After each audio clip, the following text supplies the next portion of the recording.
So, college football has this way of just when you think you've got a hold of it, it slaps you right back in the face. And boy, did some football teams learn that this weekend.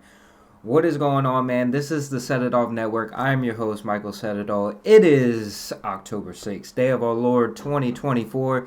And we usually talk about LSU on this show, man, but this is one of my favorite shows to do every year during the bye week. We always recap that Saturday slate of games. We kind of try to focus on the SEC teams, but yesterday was so crazy, not just only in the SEC, but throughout the entirety of college football. And just when you think you got a hold on what you know about college football, man, college football just shocks you just like it always does and proves once again why it's the greatest sport in the world.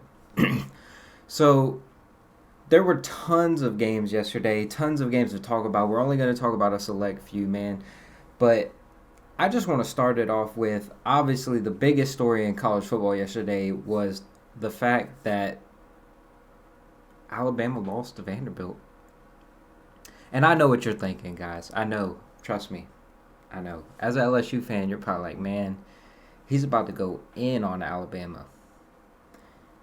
And boy, are you right, because Alabama is back, baby. They are back down with us. They are officially in their Les Miles era. The golden era is gone. Nick Saban's gone. They're out here losing to Vanderbilt. You know, Vanderbilt is historically the worst SEC program, and they lost to him. Not only did they lose to him, guys, it wasn't like a bunch of fluke turnovers. It wasn't a bunch of crazy stuff that happened. Vandy dropped 40 on them. 40 points on them. You know how many AP number one teams have lost when they scored 30 or more points in the history of college football? 2. And one of them was yesterday.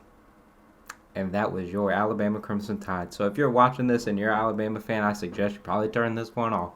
Because, boy, it was ugly in Nashville.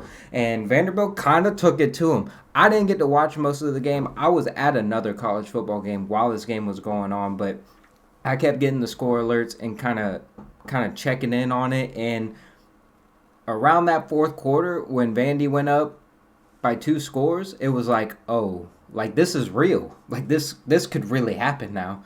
You know, because you see the score updates in the first quarter, second quarter, and you're like, well, Alabama will figure it out, right? I think we are all probably like that, right? Alabama will figure it out, man. They're Alabama. They just beat Georgia last week. Oh, but boy, did they not. And boy, it was ugly, too. It was ugly. Some of the players for Alabama don't respond well to adversity, as some might say. Maybe, just maybe, you know, everybody put that first half of that Georgia game in the back of their mind, and they just completely forgot about the second half of that game. Because if Ryan Williams doesn't save Kalen DeBoer's ass in the Georgia game, what kind of conversations are we having today? Like, you're going to find out really quickly, Kalen DeBoer, talking to you. I know you're probably never going to watch this. You probably don't even know who I am. Never will. But you're going to find out real quick how quickly things turn in this league, man. This ain't Washington. Them boys ain't going to like it if you go 10-2. They ain't going to like it if you go 9-3. They might fire your ass if you go 8-4. And all I heard yesterday, Nick Saban went 7-6, man, in his first year. He lost to ULM. The GOAT lost to ULM his first year, 7-6. Do y'all understand what that man took over in 2007? And this man got the keys to the Maserati. Man got the keys to the Maserati and just crashed that shit into a tree. And just lost to Vanderbilt. Oh my goodness, what a wonderful Saturday it was. So, gosh, we just had to start the show off like that. But there was tons of games out there to talk about. That was just personally my favorite one. I'm sure it was a lot of your favorite ones as well. And because LSU didn't play yesterday and I didn't have to stress about them losing, I could make this video now. And I don't even care, you know.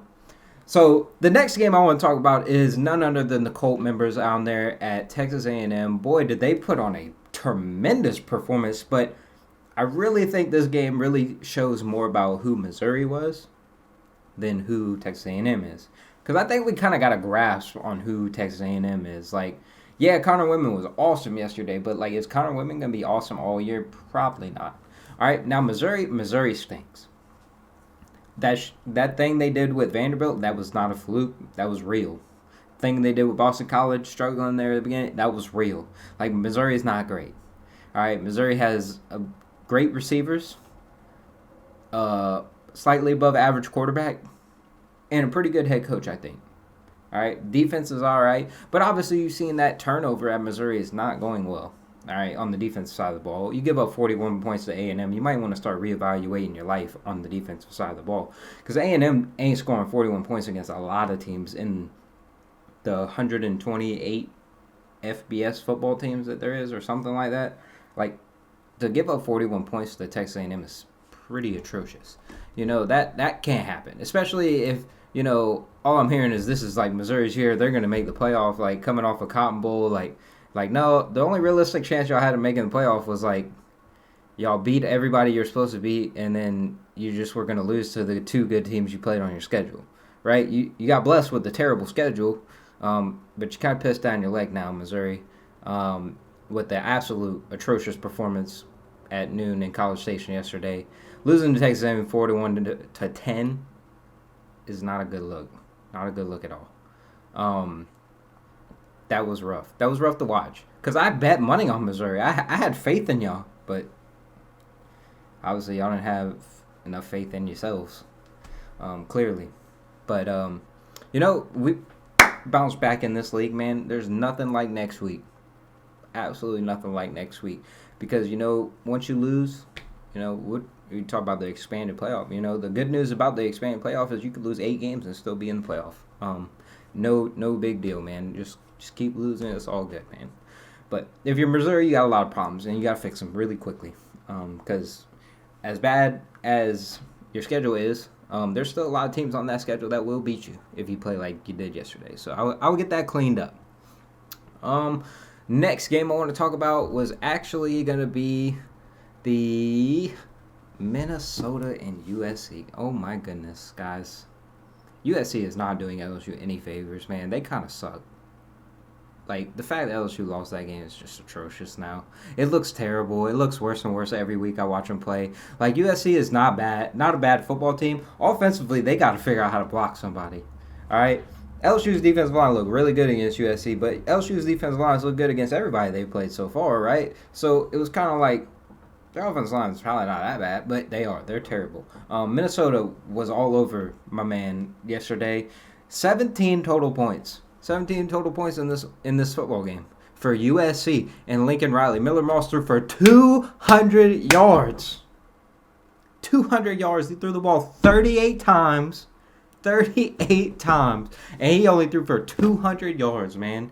The quarterback for Minnesota threw for 169. They're getting a real taste of what this Big Ten life is, and they hate it. They're hoping this realignment thing comes back to. They might go join the Pac-12 again with all them other Mountain West teams, because boy, Minnesota just running down their throat. 144 yards on the ground.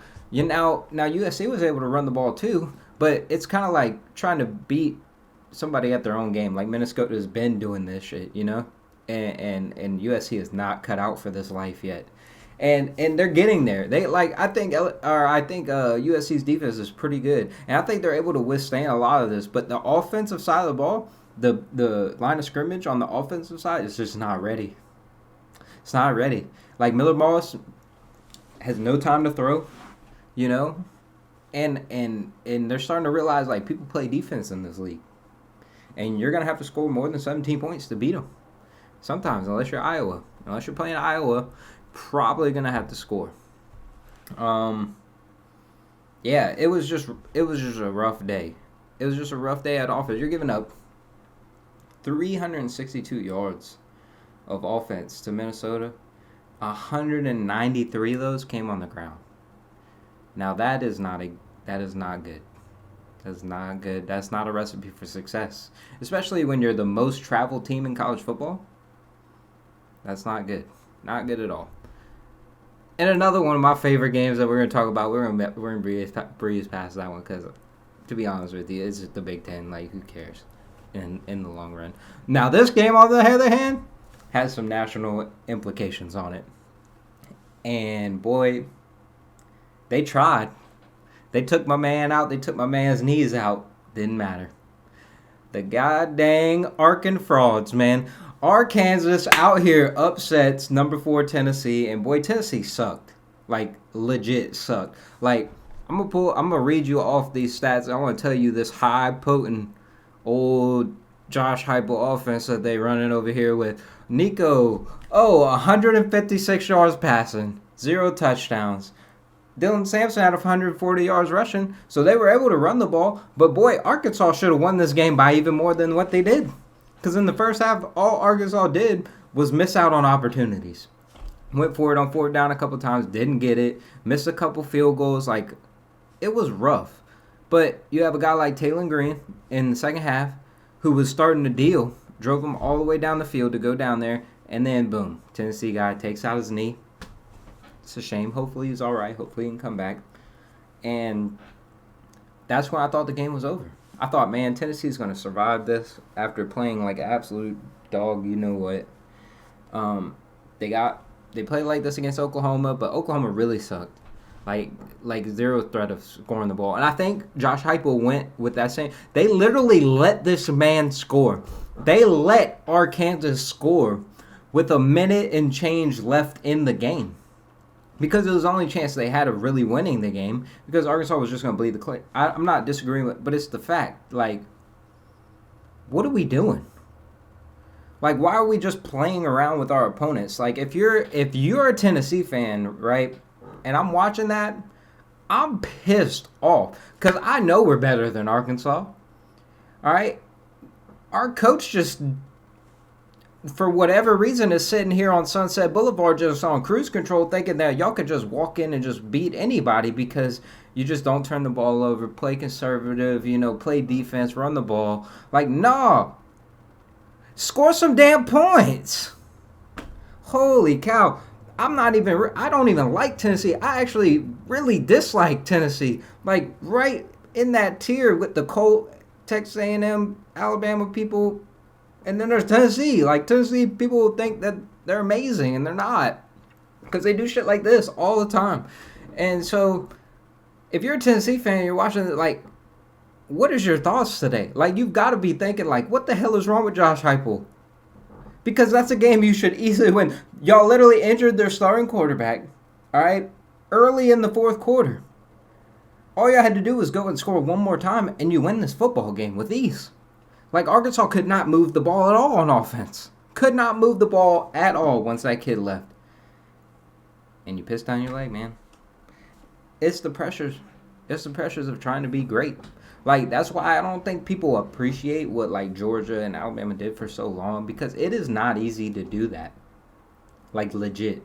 Like, teams that's why I got so much, like, last year, that's why I was so pissed off that FSU did not make the playoff. Because I don't give a damn who you play. It's hard as hell to go undefeated. All right? You play shit teams like Arkansas and lose because you don't play well. Right? And you're not going to play well some weeks. And you just got to find ways to win. That's what elite teams do. That's what good teams do. That's why it's so damn hard to go undefeated in any Power 5 league, not just the SEC. It's just even harder in the SEC because when you play a team like Arkansas, you're playing in front of 80,000 people who one of the best atmospheres on a Saturday night, like, usually doesn't end well. So, yeah, like, legit, like, Tennessee really got to do some soul searching, and we got to figure out what's going on. Like, Josh Heupel got to figure out what the heck he's trying to do here. Like, is he trying to coast to a 10-2 season and hopefully, like, backdoor his way into the playoffs and lose in the first round? Because that's what he's aiming at right now. Because I don't think Tennessee is better than Alabama. I don't think Tennessee is better than Georgia. So, like, you already have a loss. You go and play those two teams. I'm pretty sure you play Missouri. Missouri, if they ever figure out how to play football again, that might be an interesting game. But you got a lot of things that you got to figure out if you're Tennessee. Like, you've seen a win in this type of performance. You've seen a win in this performance, and then you've seen a loss in this performance. It doesn't feel right. Winning masks deficiencies. All right, losing magnifies them. So you go into Oklahoma, you win comfortably, right? I'll agree, but you played the same style of game. Real conservative, run the football, don't turn it over, don't give them any hope. You try to do the same shit to Arkansas, and it kind of bit you in the ass. And so now you sit here on Sunday morning with the one-loss cruise. Join me in Alabama and LSU all at the one-loss table, man. We got plenty of room over here. Plenty of room. And I don't think that's going to be it for them boys, because I got to say, parity in college football right now is something serious, because this NIL, this transfer portal, like, teams are getting, like, pieces that they need. And it goes under the radar until you find out about 4 or 5 weeks into the season, like, damn, like, that team's good. That team could beat us, type thing. You know, it wasn't like the old days. You know, it's a little different now. Guys flying under the radar. You have no clue about these teams until you play them, and it's crazy, but it's the truth. And you know, that's how it is. So I hope you guys enjoyed this episode, man. I enjoy making it for you guys. If you guys like this content, please subscribe to the channel, man. I love making stuff like this. Hopefully we'll be talking about LSU and Ole Miss this week. Talking about LSU beating up on Ole Miss after their win yesterday. But like I said, man, if you're not already, subscribe to the channel. Follow us on all the social medias. We're on X, we're on Instagram, Facebook. Anything you can possibly think of, we're probably on it. So go check us out. Subscribe to the channel, like the video, drop a comment. Tell me what you think about Week 6, because that thing was wild. And I was left speechless after some of these games. So I know you guys felt the same way. But I will see you guys next time. I hope you have a blessed rest of your week. This is the Set It Off Network. I'm your host, Michael Set It Off. I will see you guys next time.